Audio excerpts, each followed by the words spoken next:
tahi korang keras ke cair hari ni? 6 stage tahi berdasarkan Bristol chart. Daripada tahi anda sebenarnya, anda sendiri boleh tahu anda sihat ke tak. Stage 1 dengan 2, ini najis yang keras, yang tak normal lah. Kalau stage 1, bentuk dia macam tahi kambing. Kecil-kecil je. Dia keras, maknanya anda kurang sangat air masak dalam minuman harian anda. Stage 2, tahi kambing tadi dia bercantum. Anda buang air besar tapi dia masih keras. Fiber kurang, air kurang. Sebenarnya sistem penghadaman anda pun perlahan daripada orang biasa. Jadi apa yang anda makan dalam 8 jam masih tak dikumuhkan. Risikonya apa? Anda membawa toksik ke mana-mana. Jadi bakteria jahat tu senang duduk dalam badan anda. Dan bakteria baik dalam usus yang sepatutnya bertindak sebagai perisai pertahanan utama untuk melawan apa juga benda asing masuk dalam badan, dah tak ada. Jadi itu yang risiko anda mudah jatuh sakit, mudah demam, mudah sesama sebab perisai pertahanan dah tak ada. Senang kena kuman keputihan teruk. Kalau dibiarkan, sebenarnya usus kita tak berapa cantik. Okey?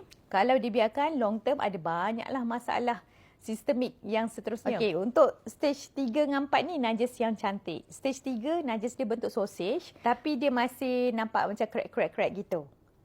Tapi dia lembut lah. Okey, stage 4 najis dia bentuk sausage tapi dia nampak lebih lembek sikit. Pun masih kategori normal. Maknanya makanan anda setiap hari tu banyak fiber pun cukup, usus anda sihat. Anda susah sikit nak jatuh sakit. Kalau stage 5 ni dah kategori macam cair sangat. Cair. Kalau stage 6 dia terus kentut, terus keluar. Apa yang anda makan tu tak sempat nak dihadam pun. Maknanya dia keluar terus on the spot. Kalau buang air besar lebih 4 kali dalam sehari, yang ni kategori anda punya usus ada banyak virus, boleh jadi ada fungal dan juga ada banyak bakteria jahat juga. Jadi ada jangkit kuman. Tahu tak kesan jangka panjang kalau kita biarkan stage 1, 2, 5 dengan 6 ni.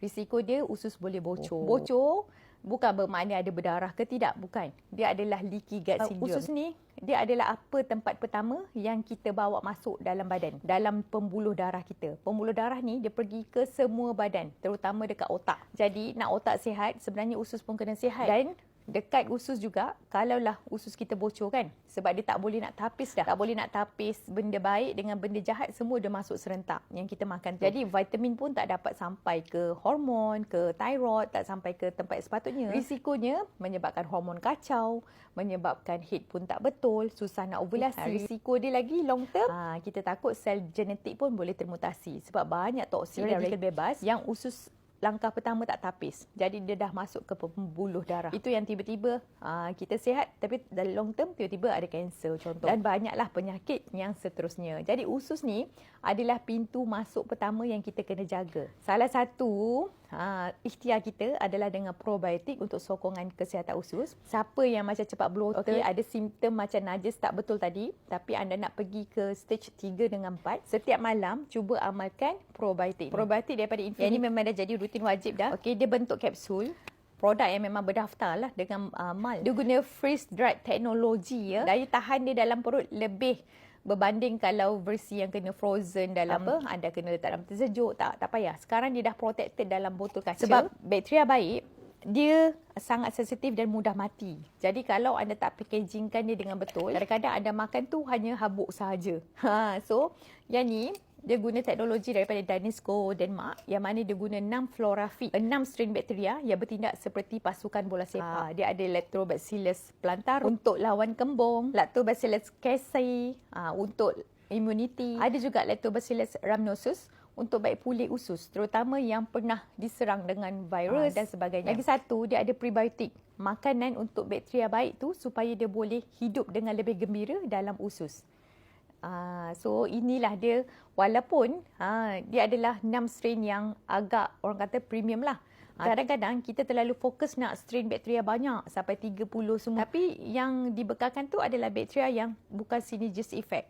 Jadi better ambil yang minimum tapi yang optimum tapi bagi synergist effect, barulah lebih efektif kan. Sebagai langkah anti-aging juga sebenarnya anda bolehlah amalkan. Satu botol ni dia tahan sebulan penggunaan tau. Ambil satu kapsul je sebelum tidur. Sangat membantu sebab usus kita adalah tahap kesihatan pertama yang kita kena jaga. Okey? Dapatkan kad beg kuning. Tapi kalau korang tak kisah je dengan tahap kesihatan, nak benarkan je toksik-toksik masuk dalam badan, tak payah amalkan ni.